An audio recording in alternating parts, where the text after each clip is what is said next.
As soon as the baby was born, the evil stepfather took it in his arms and threw it into the sewer. That's where poor little Albertito was left, the name given to him by the homeless man who saved him from dying in that place.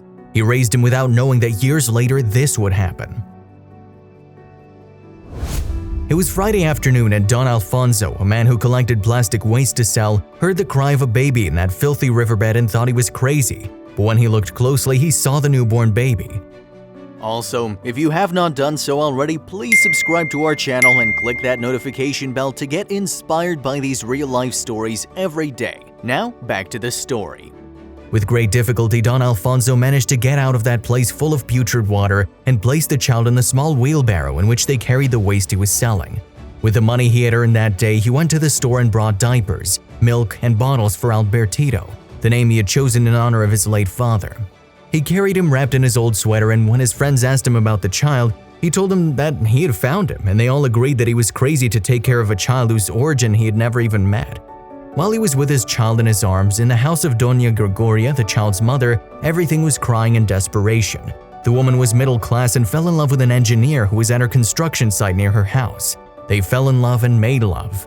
Months later, she was pregnant, and when she arrived at the construction site to look for her beloved, she was told that he had suddenly been transferred to another construction site.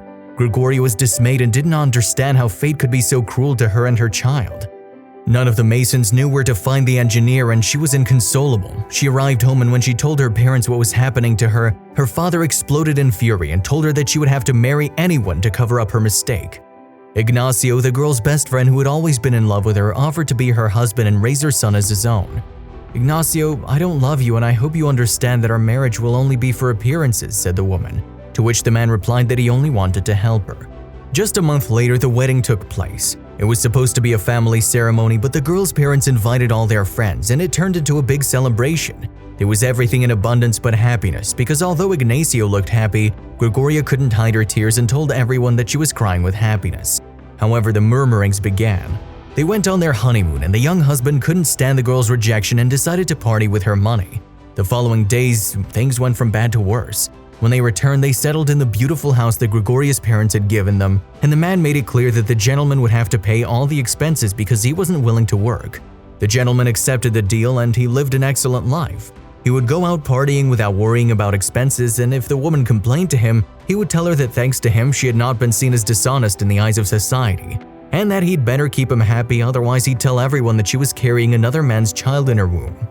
Because of all these situations, the man pondered what he would do when the child was born, so he came to the conclusion that he should get rid of it to punish Gregoria for her rejections. Many ideas came to his mind until he decided that he would steal the child to abandon it. He didn't let the woman go to the hospital to give birth, but hired a midwife, and when the child was born, he gave the mother a tea with a sleeping pill and took advantage of her sleep to take the child and leave it in the sewer. When Gregoria woke, her husband was asleep beside her. She got up to see the child in a crib and began to scream because he wasn't there. The man got up in astonishment, and when they went down to the second floor, they saw that the house had been disturbed. Several things had been stolen, and they immediately deduced that the child had been kidnapped. Gregoria called her parents, who notified the police. Ignacio was crying for his son, and no one suspected that he might be involved. The search began immediately but was unsuccessful. Don Alfonso was happy with his Albertito. He made a space for him in his bed, and every day he got up at dawn to wash his baby's clothes. He had bought clothes, and some people who saw him on the street gave them to help him. He would take the child to work, so he would tie a sheet around his body, while in the wheelbarrow, he carried the things he collected to sell at the recycling center. Don Alfonso's friends made fun of him and assured him that he was sacrificing himself in vain for someone else's son, because when he grew up he would be ashamed of him. However, that didn't matter to him, in spite of how badly he had fared with his blood family. Don Alfonso lived in solitude in the middle of the forest because his wife and 2 children left him when she met a man who had a lot of money. They didn't care that he had been a hard-working father who paid for the best schools with his salary as a bus driver. They left and never came back. He sold his house and built the little cabin in the woods where Albertito grew up. The boy always walked with him, and when he started to walk, he even helped him pick up the bottles they sold for recycling. The child never lacked for anything. Don Alfonso took great care to keep him well-dressed and well-shoed. When he was 4 years old, he enrolled him in a school where he spent the whole day. There he was fed, and his education was of high quality. In the afternoons, the man would take him to pick him up, and when he did well in the sale of recycling materials, they would have lunch in a modest restaurant to celebrate. Alberto called Don Alfonso his father, who had told him that his mother died during childbirth. The boy loved his father and promised him that one day he would no longer have to work because he would take care of him. The man enjoyed those words and was sure that his son would be a great man. The boy continued studying, and when he was 14, he got a job as a gardener in the house of one of his classmates. Every Saturday, he went to mow the lawn and water the plants, a job for which he was paid a considerable amount, so his father helped with that money. When he graduated from high school, Alberto studied to become an auto mechanic, and to his surprise, his father told him that he had some money saved in the bank and gave it to him to set up his own shop. Alberto was excited and couldn't believe it. With that money, he bought the machinery and tools he needed to open his business. The day they inaugurated the shop after the opening party, when they were both about to go to bed, the man decided to reveal the truth to his son.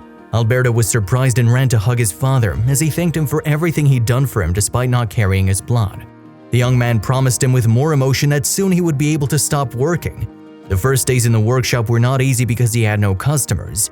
However, 3 months later, he had already grown not only his number of customers but also workers. In fact, the boy didn't allow his father to continue working and told him that he was going to start looking for his biological family. Without a clue, the boy hired a private detective.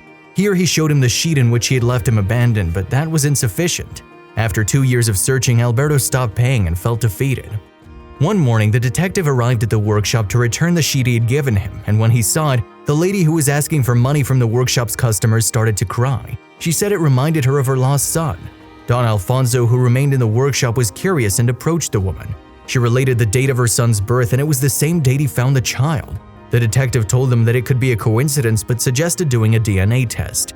2 weeks later, the results came back, and the beggar was Doña Gregoria, from whom Ignacio had taken all her property and forced her into destitution. Alberto confronted Ignacio, and he laughed when he told him that he'd thrown him into the sewer, without imagining that he was accompanied by a police officer who arrested him, and in a trial, he was stripped of the goods he'd taken from his wife. Alberto finally had his mother. He took care of her, who was still a young woman, and Don Alfonso was happy because she was older, and his son would not be alone when he was gone. The three of them lived happily, while the evil stepfather spent 10 years in prison. If you liked the video, please give it a thumbs up and consider sharing it with someone who may find it interesting. Thanks for watching, and I'll see you in the next video.